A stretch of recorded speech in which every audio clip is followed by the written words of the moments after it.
Well, happy Halloween, everyone. It's Dan and the Doomcast. Halloween is that special time of year that the dead rise and walk the earth in slutty costumes. Well, there's no sluttier undead creature than a vampire. So let's talk about some of the biggest bloodsuckers in comics. I'm Strigoi enthusiast and undead comedian Dan Upton, and this is the Sexy Doomcast.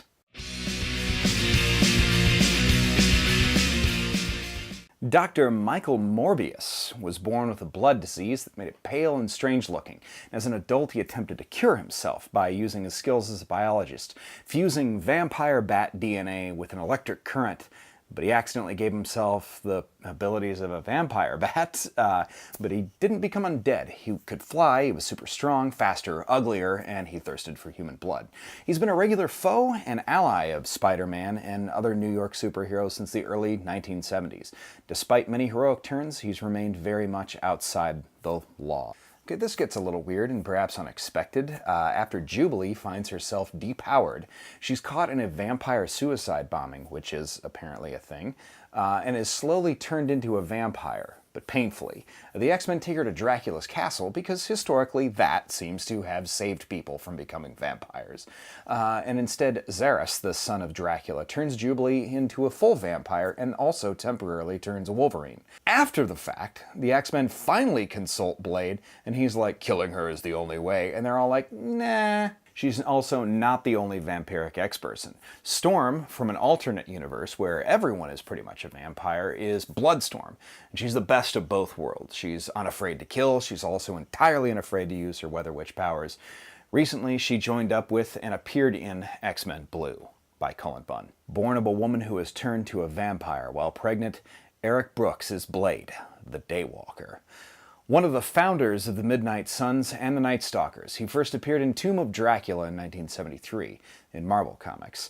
The half-vampire hunts his own kind, keeping vampires from preying on human beings and keeping other motherfuckers from ice skating uphill. Over the years, Blade has changed from a blaxploitation stereotype to an icon performed by Wesley Snipes, the original Marvel film. And it's rumored that Blade will be returning to the MCU. If you've even been remotely paying attention to the Doomcast, you know I'm a big fan of Grant Morrison and Final Crisis. Mandrak is a monitor who becomes corrupted by hostile thoughts, and in Final Crisis he proves to be the very final boss at the end of existence, so to speak. He's an entropic vampire who feeds on the life force of existence as it ceases to exist, and he's there until the end of time, or until, well, every multiversal Superman shows up to kick his ass. In Scott Snyder's American Vampire, train robber Skinner Sweet awakes from death during a botched robbery in the early 1800s and finds out that he is not only undead, but unlike any other vampire that has ever existed before him. He's immune to sunlight and wooden stakes. He finds himself unable to do pretty much anything but murder his way through the Southwest for the next 60 or 70 years until he meets Pearl Jones, a flapper from the 1920s, who was assaulted and intended as food for a ring of ancient European vampires. Skinner feeds her some of his blood, transforming her into something very similar to him, and as powerful as he is for sure. After murdering her killer's back, she spends the rest of her life living with a jazz musician after falling in love, and then after he dies, she becomes an agent with the Vassals of the Morning Star, a group dedicated to keeping vampires from overrunning the earth. And finally, Vlad Tepes, the Voivode of Wallachia, is Dracula in both Marvel and DC, and various other comic imprints. The OG comic vampire Dracula comes from Romanian and Turkish woodcuts from the 14th, 15th centuries, showing him dining outdoors surrounded by impaled enemies, which is some metal shit, and apparently stuff that he would actually do. He impaled hundreds of Turkish soldiers on wooden stakes, a method of torture which famously worked its way into his vampire legend, the way in which he was able to be killed himself.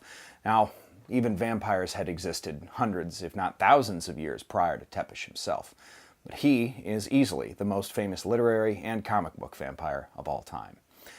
Well, that kind of sucked, didn't it? In the right way.